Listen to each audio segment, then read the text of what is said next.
Assalamualaikum warahmatullahi wabarakatuh. Salam sejahtera buat kita semua, sahabat-sahabatku sekalian. Pada kesempatan ini kita akan bahas sosiologi agraria. Subjudulnya adalah memahami filosofi dan paradigma.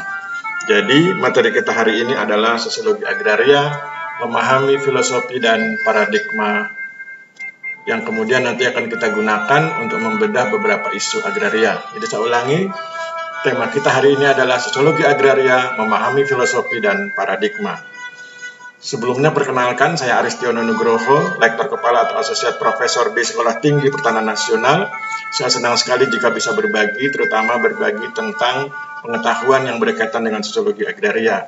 Pengetahuan ini berguna untuk kita bisa membahas atau membedah isu-isu agraria dengan menggunakan perspektif sosiologi, yaitu perspektif yang mengutamakan tentang keadilan, kesejahteraan sosial, dan harmoni sosial. Kita mulai. Tema kita adalah sosiologi agraria, memahami filosofi dan paradigma. Kita mulai dengan mindset fundamental. Sebagai seorang sarjana, sebagai seorang ilmuwan, maka kita harus mempunyai mindset fundamental. Mindset fundamental itu terdiri dari 4 hal. Kita harus mengerti tentang cara memperoleh pengetahuan, kita harus mengerti tentang jenis fakta atau realitas, kita harus mengerti tentang penciptaan alam semesta, kita harus mengerti tentang penciptaan makhluk hidup.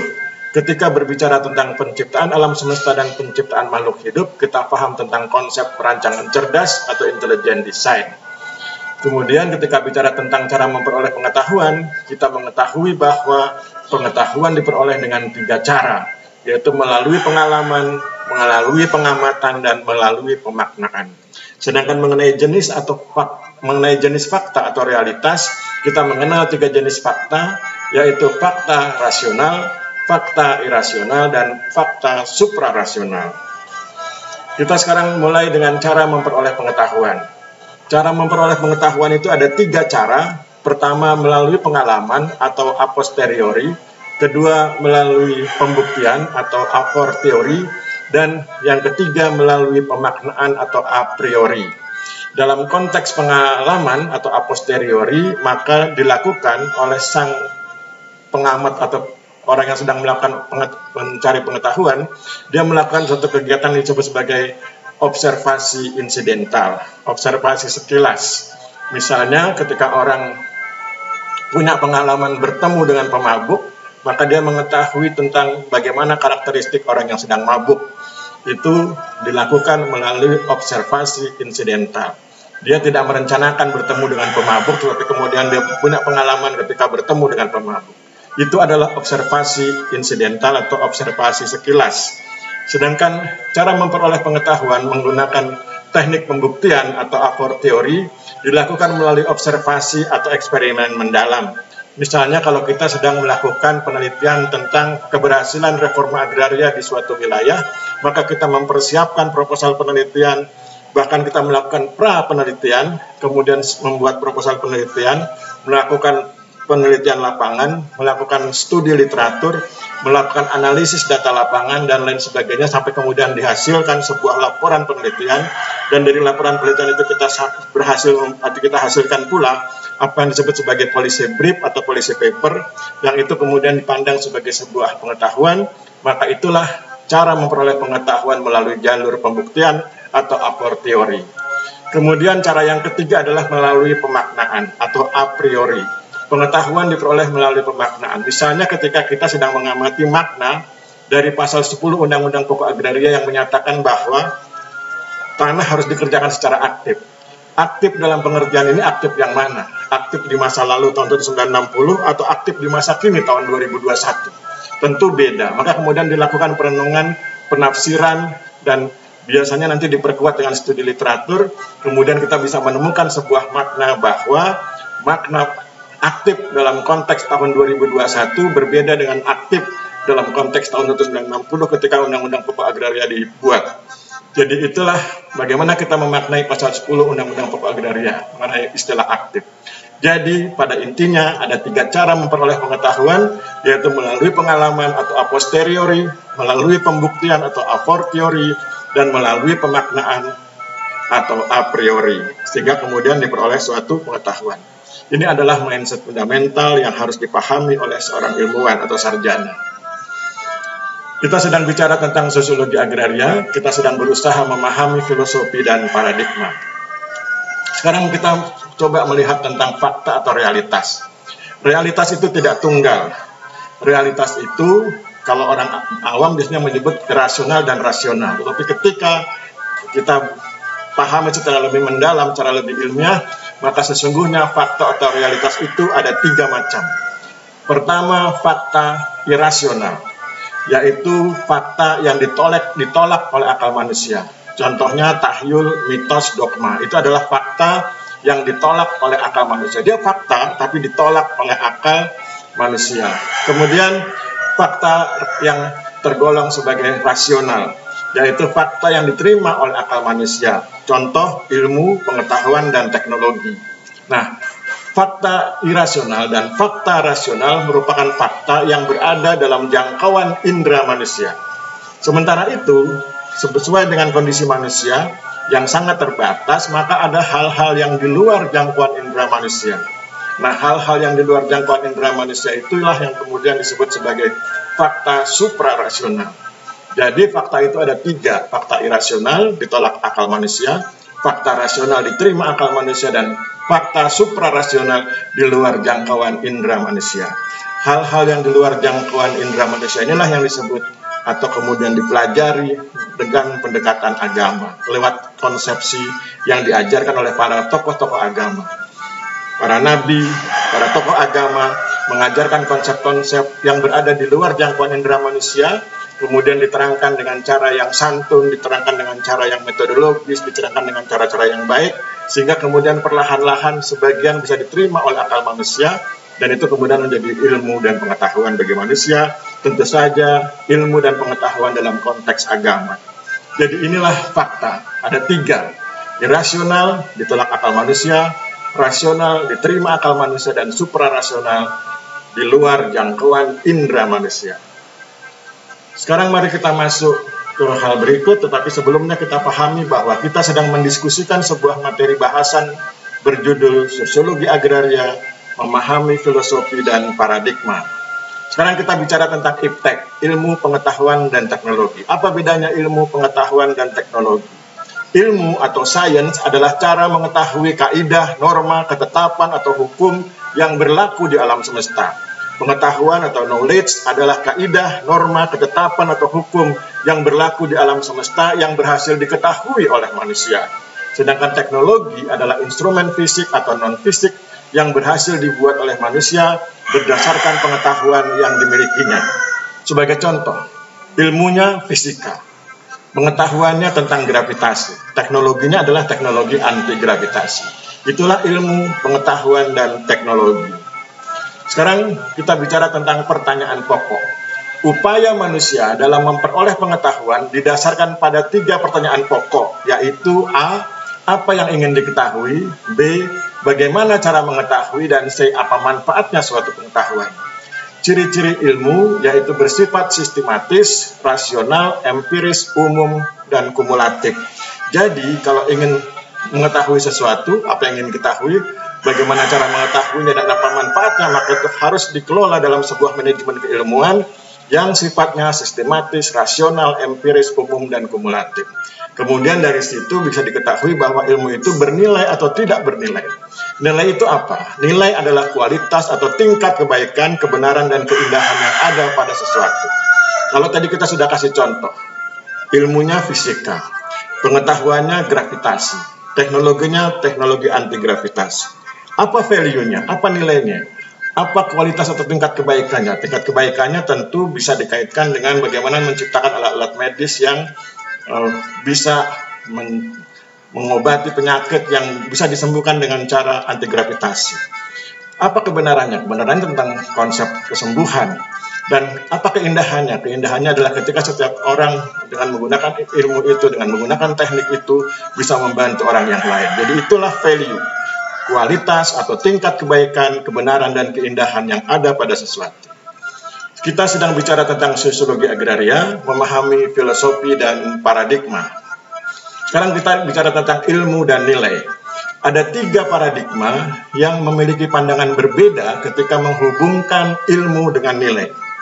Yaitu pertama paradigma positivistik yang berpandangan bahwa ilmu harus bebas nilai. Pandangan ini biasanya berhubungan dengan kajian-kajian penelitian yang berhubungan dengan hal-hal yang bersifat fisik. Misalnya tentang pengaruh lereng bidang tanah itu, pengaruh lereng bidang tanah terhadap penggunaan tanah misalnya begitu. Itu kan bebas nilai. Dia tidak bicara tentang keindahan dan lain sebagainya, tetapi dia bicara tentang kalau lerengnya sekian, maka harusnya penggunaan tanahnya demikian agar tidak terjadi longsor. Itu paradigma positivistik yang berpandangan bahwa ilmu harus bebas nilai, dan ini biasanya berkaitan dengan ilmu-ilmu yang bersifat fisik, ilmu-ilmu yang berkaitan dengan benda-benda yang berkaitan dengan kebutuhan atau kepentingan manusia.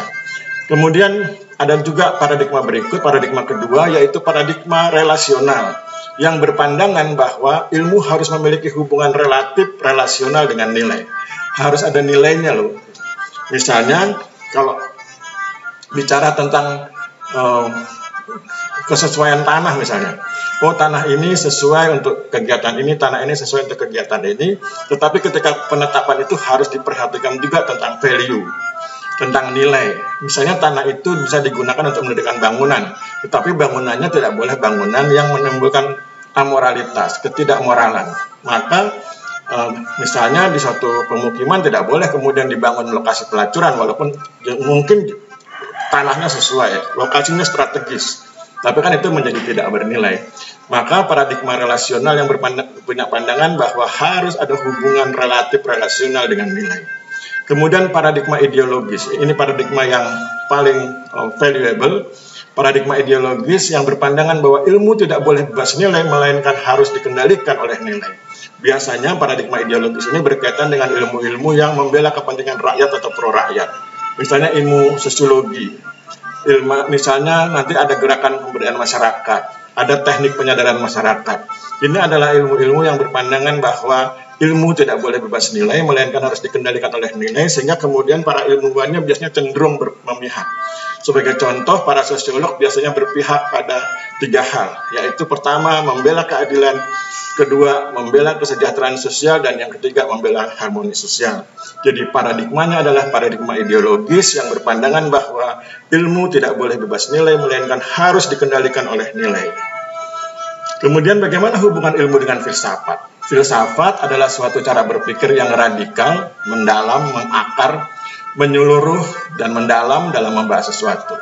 Menurut Socrates, tugas filsafat bukanlah menjawab pertanyaan, melainkan mempertanyakan jawaban.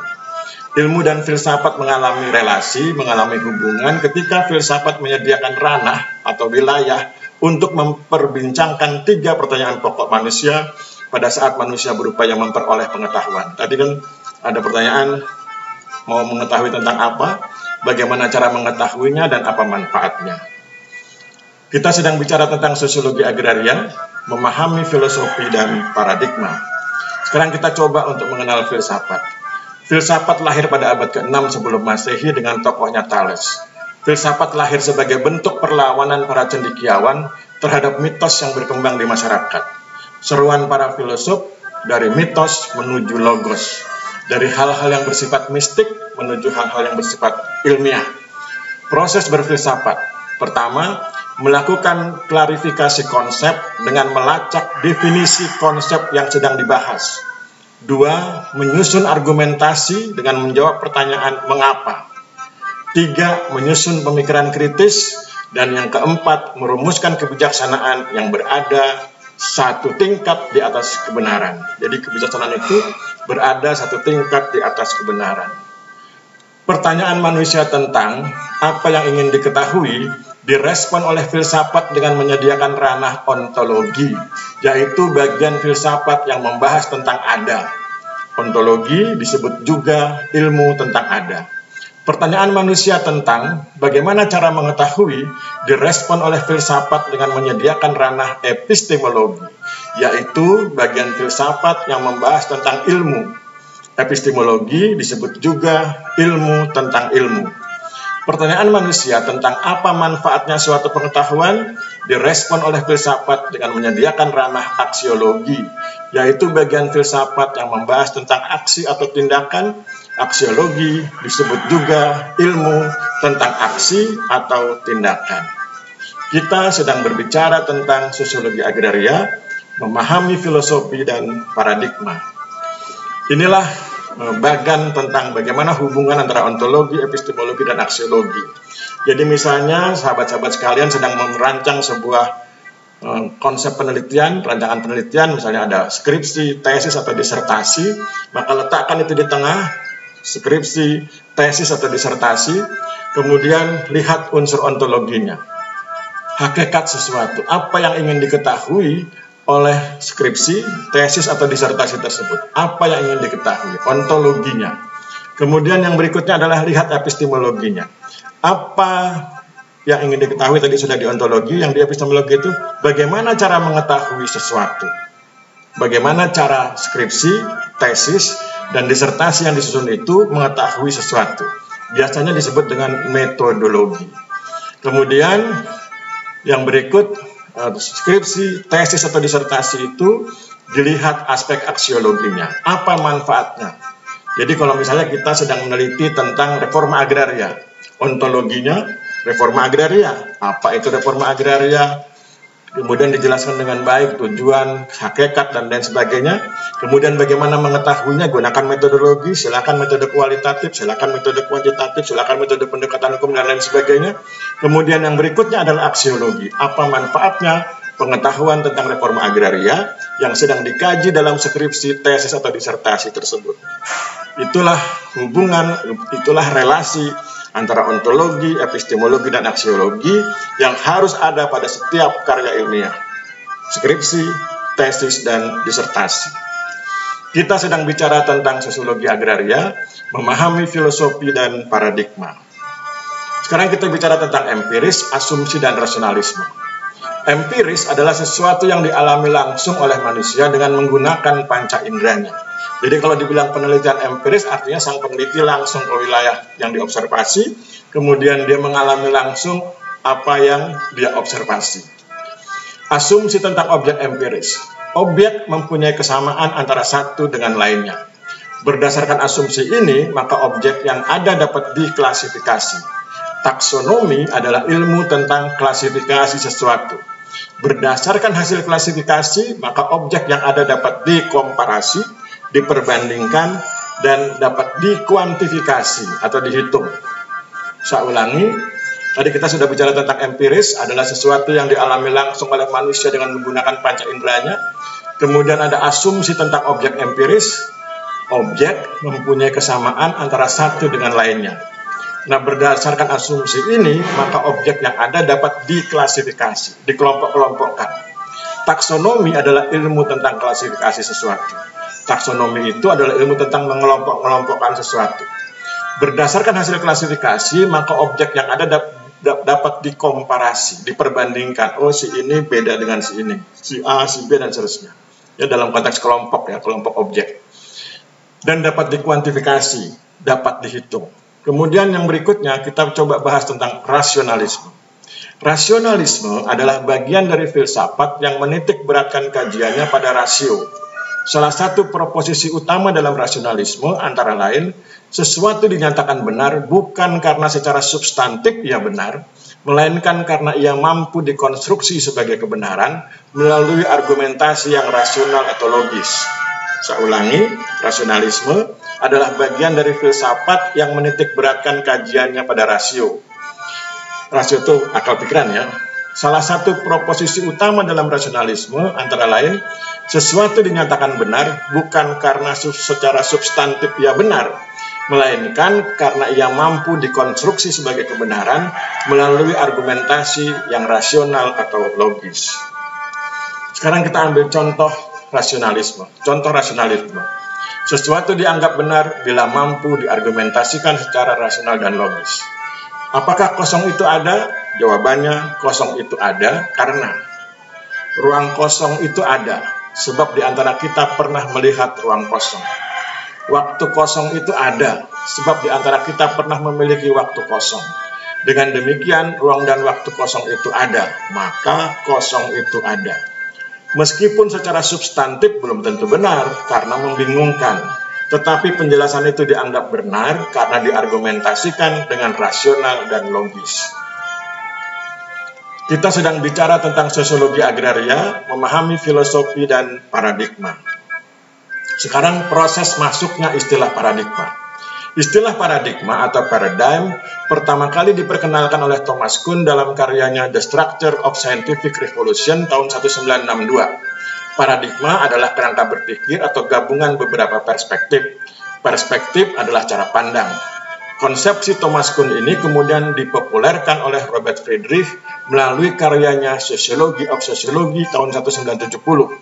Thomas Kuhn menyatakan bahwa di masyarakat terdapat siklus paradigma sebagai berikut. Pertama, ada istilah paradigma pertama. Dari paradigma pertama ini kemudian muncul normal science, kelaziman ilmiah. Kemudian yang ketiga, anomalis, penyimpangan. Yang keempat, timbul krisis. Yang kelima, timbul revolusi, perubahan yang cepat. Dan yang keenam, akhirnya muncul paradigma baru atau paradigma kedua. Demikianlah seterusnya. Inilah yang disebut sebagai siklus paradigma yang digagas oleh Thomas Kuhn. Saya ulangi, misalnya pertama ada paradigma pertama, kemudian muncul normal science, muncul anomali, muncul krisis, muncul revolusi, dan akhirnya muncul paradigma baru, yaitu paradigma kedua. Jenis paradigma menurut Thomas Kuhn juga ada bermacam-macam ya, minimal ada tiga jenis paradigma menurut versi Thomas Kuhn. Yang pertama paradigma metafisik, metaphysical paradigm, yang berfungsi menunjukkan adanya sesuatu yang menjadi pusat perhatian komunitas ilmuwan dan adanya komunitas ilmuwan tersebut. Yang kedua paradigma sosiologis, sociological paradigm, yang menunjukkan adanya eksemplar, yaitu hasil karya ilmiah ilmuwan yang menunjukkan adanya fenomena tertentu di masyarakat. Yang ketiga, paradigma konstruk atau construct paradigm, yang menunjukkan adanya suatu konsepsi yang bersifat lebih teknis dari sekedar eksemplar, sebagaimana pada paradigma sosiologis. Contoh paradigma konstruk antara lain paradigma pertanahan, khususnya paradigma pendaftaran tanah. Kita sedang bicara tentang sosiologi agraria, memahami filosofi dan paradigma. Ini kira-kira gambaran sistematisnya. Jadi di atas itu ada paradigma metafisik paradigm, dia bersifat abstrak. Kemudian muncul paradigma sosiologi, sociological paradigm, bersifat teoritik. Dan sebetulnya tidak cuma paradigma sosiologi, jadi di bawahnya paradigma metafisik itu nanti ada berbagai ilmu. Ada paradigma geografi, ada paradigma geodesi, ada paradigma ekonomi, dan lain sebagainya. Dan kita ambil contoh paradigma sosiologi atau sociological paradigm yang bersifat teoritik. Kemudian di bawahnya ada paradigma construct paradigm, bersifat teknis atau konkret. Kita sedang bicara tentang sosiologi agraria, memahami filosofi dan paradigma. Ini kita ambil contoh tentang siklus paradigma yang tadi disampaikan oleh Thomas Kuhn, yaitu ada paradigma awal, kemudian ada normal science, kelaziman ilmiah, ada anomalis, penyimpangan, ada krisis, kemudian ada revolusi, perubahan yang mendasar. Kita mulai dengan paradigma pertama, yaitu paradigma fakta sosial. Kemudian sesudah paradigma fakta sosial lahir, mulai muncul normal science. Banyak tokoh bicara tentang fakta sosial, seperti terjadinya keseimbangan dan konflik di masyarakat. Oleh sebab itu, fakta sosial didukung oleh dua teori utama, yaitu teori fungsional struktural dan teori konflik. Kemudian dari normal science pelan-pelan muncul anomalis, penyimpangan. Paradigma ini ternyata tidak mampu menjelaskan penyebab terjadinya keseimbangan dan penyebab terjadinya konflik. Maka kemudian muncul krisis keilmuan. Paradigma ini tidak mampu menjelaskan hubungan perilaku dengan terjadinya keseimbangan dan konflik. Ada hal yang tidak bisa dijawab dalam paradigma ini, yaitu perilaku. Maka kemudian banyak terjadi revolusi, perubahan mendasar, banyak sosiolog menyerukan perubahan paradigma. Maka kemudian muncul paradigma perilaku sosial. Jadi ini adalah gambaran tentang siklus paradigma sosiologi dari fakta sosial, dari paradigma fakta sosial menjadi paradigma perilaku sosial.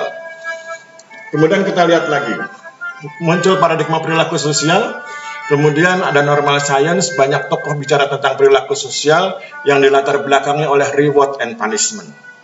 Kemudian muncul anomali, penyimpangan. paradigma ini tidak mampu menjelaskan ketidakseimbangan reward and punishment. Ternyata reward and punishment itu tidak seimbang.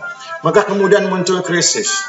Apa itu krisisnya? Paradigma ini tidak mampu menjelaskan hubungan makna dengan perilaku tertentu. Ya, karena dia tidak mengerti keseimbangan, tidak bisa menjelaskan ketidakseimbangan reward and punishment, maka kemudian dia dianggap tidak mampu menjelaskan hubungan makna dengan perilaku tertentu. Maka kemudian para sosiolog menyuruhkan perubahan paradigma sehingga kemudian muncul paradigma definisi sosial. Kita sedang bicara tentang sosiologi agraria, memahami filosofi dan paradigma. Sekarang kita bicara tentang yang nyata di bidang pertanahan. Paradigma yang pertama adalah paradigma land reform tahun 1960. Normal science-nya banyak tokoh bicara tentang land reform. Ada penyimpangan, land reform yang dilaksanakan tidak sesuai dengan konsep sesungguhnya. Maka kemudian muncul krisis, land reform yang dilaksanakan gagal menyejahterakan petani. Sehingga kemudian banyak tokoh yang menyerukan perubahan mendasar. Dan akhirnya muncul paradigma kedua, yaitu paradigma reforma agraria tahun 2004. Ini adalah siklus paradigma konstruk, ya. Jadi paradigma land reform 1960 dan paradigma reforma agraria tahun 2004 adalah paradigma konstruk. Sedangkan yang tadi, yang ini adalah paradigma sosiologi. Ya, kita dari fakta sosial menjadi perilaku sosial itu siklus paradigma sosiologi. Dari paradigma perilaku sosial menjadi paradigma definisi sosial itu juga siklus paradigma sosiologi. Dan kemudian sekarang kita masuk ke siklus paradigma konstruk. Dari land reform tahun 1960 menjadi paradigma reforma agraria tahun 2004. Sekarang kita bicara tentang pendaftaran tanah. Paradigma pendaftaran tanah tahun 1961 nanti kemudian menjadi paradigma pendaftaran tanah tahun 1997. Bagaimana ceritanya? Awalnya adalah pendaftaran tanah tahun 1961. Muncul normal science. Banyak tokoh bicara tentang pendaftaran tanah. Terjadi penyimpangan atau anomalis. Pendaftaran tanah yang dilaksanakan tidak mampu mendukung dinamika sosial. Kurang cepat. Kemudian muncul krisis, pendaftaran tanah yang dilaksanakan gagal menyejahterakan masyarakat. Kemudian banyak tokoh yang menyerukan perubahan mendasar. Maka kemudian muncul paradigma pendaftaran tanah tahun 1997. Ini adalah siklus paradigma konstruk. Nah, kemudian kita sedang bicara tentang sosiologi agraria, memahami filosofi dan paradigma. Sekarang kita masuk di pendaftaran tanah tahun 1997. Paradigma pendaftaran tanah tahun 1997. Apa normal science-nya? Banyak tokoh bicara tentang pendaftaran tanah, terjadi penyimpangan, pendaftaran tanah yang dilaksanakan tidak mampu mendukung dinamika sosial, masih tetap kurang cepat, pendaftaran tanah yang dilaksanakan terlalu lambat, maka kemudian banyak tokoh yang menyerukan perubahan mendasar, akhirnya kemudian muncul paradigma baru, yaitu pendaftaran tanah sistematik lengkap tahun 2016, menjadi paradigma kedua. Ini adalah siklus paradigma konstruk.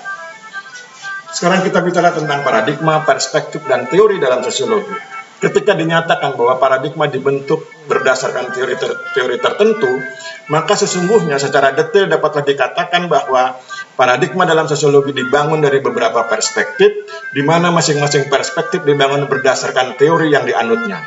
Teori adalah proposisi yang dihasilkan setelah seorang sosiolog meneliti dan mengkaji fenomena yang ada di masyarakat. Kita sedang bicara tentang sosiologi agraria, memahami filosofi dan paradigma. Ini adalah contoh perjalanan dari mulai paradigma metafisik, kemudian masuk ke paradigma sosiologi, kemudian masuk ke paradigma konstruk. Kita misalnya lihat paradigma metafisik itu terdiri dari paradigma ekonomi, antropologi, sosiologi, psikologi, dan lain-lain. Kemudian kita masuk ke paradigma sosiologi. Paradigma sosiologi itu ada 3. Paradigma fakta sosial, paradigma definisi sosial, paradigma perilaku sosial, bahkan kemudian ada perkembangan baru, paradigma integratif. Kita misalnya masuk lewat pintu paradigma fakta sosial, ada sekian banyak teori fungsional struktural, dan teori konflik. Sedangkan di paradigma definisi sosial, ada teori aksi, teori interaksionisme simbolik, ada teori fenomenologi. Di paradigma perilaku sosial, ada teori perilaku, ada teori pertukaran. Maka kemudian kita masuk ke bawah, kita gunakan itu sebagai pisau bedah. Misalnya kita gunakan teori konflik, kita gunakan untuk membedah paradigma konstruk.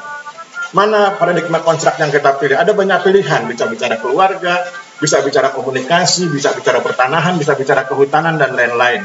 Maka kemudian kita pilih, ada land reform, pendaftaran tanah, penggunaan tanah, dan lain-lain. Kita pilih pertanahan, kita pilih misalnya land reform. Jadi inilah perjalanan bagaimana dari paradigma metafisik hingga masuk ke land reform. paradigma metafisik, masuk ke sosiologi, masuk ke paradigma sosiologi, masuk ke paradigma fakta sosial, gunakan teori konflik, masuk ke paradigma kontrak, ambil bidang pertanahan, kemudian teliti masalah land reform. Ini adalah cara berpikir dengan menggunakan skematisasi paradigma. Saya pikir demikian sahabat-sahabat sekalian. Kita akhiri pertemuan kita hari ini. Semoga bermanfaat. Saya pikir kalau terjadi kesalahan mohon dimaafkan. Kita akhiri. Wabillahi taufiq wal hidayah. Wassalamualaikum warahmatullahi wabarakatuh.